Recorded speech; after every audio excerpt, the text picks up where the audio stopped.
নন্দনপুর নামক এক গ্রামে নির্মল নামে একটি ছেলে সিঙাড়া বিক্রি করত।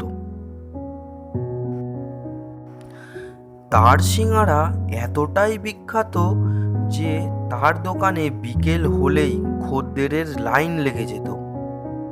এমন করে নির্মল অনেক টাকা উপার্জন করে। তাই সে ভাবে, এবার আমার দোকানটা একটু বড় করলে ভালো হয়, কারণ এত কাস্টমার, আমি যতই সিঙ্গাড়া বানাই তবুও কাস্টমারের কম পড়ে যায়। এই কথা ভেবে সে তার দোকান আরো বড় করে বানায়। তার পরদিন থেকেই ওর দোকানের বিক্রি দ্বিগুণ হয়ে যায়। নির্মলের পাশের দোকানে রাজু নামে একটি সবজিওয়ালা সবজি বিক্রি করত। সে টাটকা সবজি দেখিয়ে পচা গলা সবজি খদ্দেরকে দিত। তার নজর এবার নির্মলের দোকানের দিকে পড়ে। সে ভাবে, আমি যদি নির্মলের মতো একটি সিঙাড়ার দোকান খুলি তাহলে আমারও হয়তো অনেক টাকা উপার্জন হবে। এই কথা ভেবে সে তার সবজির দোকান ভেঙে সিঙাড়ার দোকান খোলে। প্রথম দিন বিক্রি ভালো না হলেও পরদিন থেকে ভালোই বিক্রি হয়। রাজু লোক হিসাবে ভালো নয়, তাই ওর মনে একটা কুমতলব আসে। সে ভাবে, যদি কোনো রকম ভাবে নির্মলের দোকানটা বন্ধ করা যায় তাহলে আমার বিক্রি দ্বিগুণ হয়ে যাবে। তাই সে ঠিক করে, যখন নির্মল দোকানে থাকবে না তখন সে নির্মলের দোকানে গিয়ে ওর সব সিঙাড়ায় কিছু মিশিয়ে দেবে। রাজু এই সুযোগে থাকে। কখন নির্মল কোনো দরকারে দোকান থেকে বাইরে যাবে আর সে নির্মলের দোকানে ঢুকে ওর সব সিঙাড়া খারাপ করে দেবে।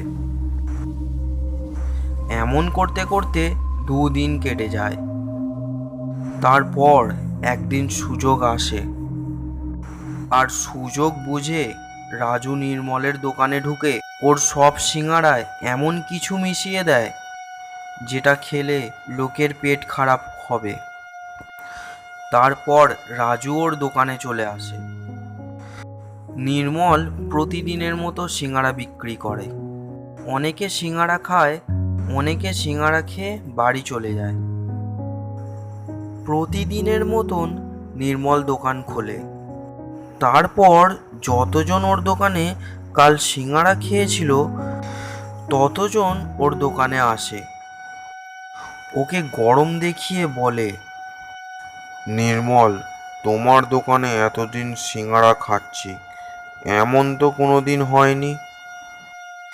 নির্মল বলে, কেন কাকাবাবু, আমি তো প্রতিদিন একই সিঙাড়া বানাই, তাহলে আমার সিঙাড়ায় কি খারাপ হয়েছে? কাল আমরা যতজন তোমার দোকানে সিঙ্গাড়া খেয়েছি ততজনারই শরীর খারাপ করেছে। মনে হয় তুমি বাসি সিঙ্গাড়া আমাদেরকে খাইয়েছো, যার ফলে এমনটা ঘটেছে। আজ থেকে তোমার দোকানে আমরা আর কেউ সিঙ্গাড়া খাবো না। এবার থেকে সিঙ্গাড়া খেতে আমরা রাজুর দোকানে যাব। এই কথা বলে ওরা সবাই রাজুর দোকানে সিঙাড়া খেতে চলে যায়। আর নির্মল ভাবে, এমনটা কেন হলো? ও তো প্রতিদিনই সিঙাড়া ভাজে আর প্রতিদিনই ওর বিক্রি হয়ে যায়, তাই বাসি সিঙাড়া খাওয়াবার কোনো প্রশ্নই ওঠে না। এদিকে রাজু যেমনটা ভেবেছিল ঠিক তেমনটাই হচ্ছিল। এবার রাজুর দোকানে খদ্দেরের লাইন লেগে যায়, আর নির্মলের দোকানে কোনো খদ্দেরই আসে না। এমন করে রাজু অনেক টাকা উপার্জন করে, কিন্তু তবুও তার মন ভরছিল না। সে চাইছিল আরও টাকা উপার্জন করতে। তাই সে ভাবল কম পয়সার সামগ্রী দিয়ে সিঙাড়া বানাবে, যাতে তার সিঙাড়া বানাবার খরচটা কমে যায়। পরদিন থেকে সে এমনটাই করে। আর যখন সবাই ওর দোকান থেকে সিঙাড়া কিনে খায় তখনই বুঝতে পারে যে ওর সিঙাড়া মোটেই ভালো নয়। রাজুদা, এ কি সিঙাড়া বানিয়েছো? তোমার থেকে নির্মলের সিঙাড়া ঢের ভালো। আমরা আর তোমার দোকানের সিঙাড়া খাবো না, আমরা নির্মলের দোকানেই সিঙাড়া খাবো।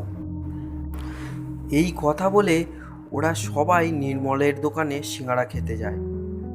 তারপর থেকে নির্মলের দোকান আবার আগের মতো চলতে লাগলো। আর এদিকে রাজুর দোকানে আর কেউ সিঙাড়া খেতে আসে না। বন্ধুরা, ভিডিওটি ভালো লাগলে ভিডিওটিকে একটি লাইক আর চ্যানেলটিকে সাবস্ক্রাইব করতে ভুলবেন না। আর কমেন্ট করে জানাবেন ভিডিওটি কেমন লাগলো।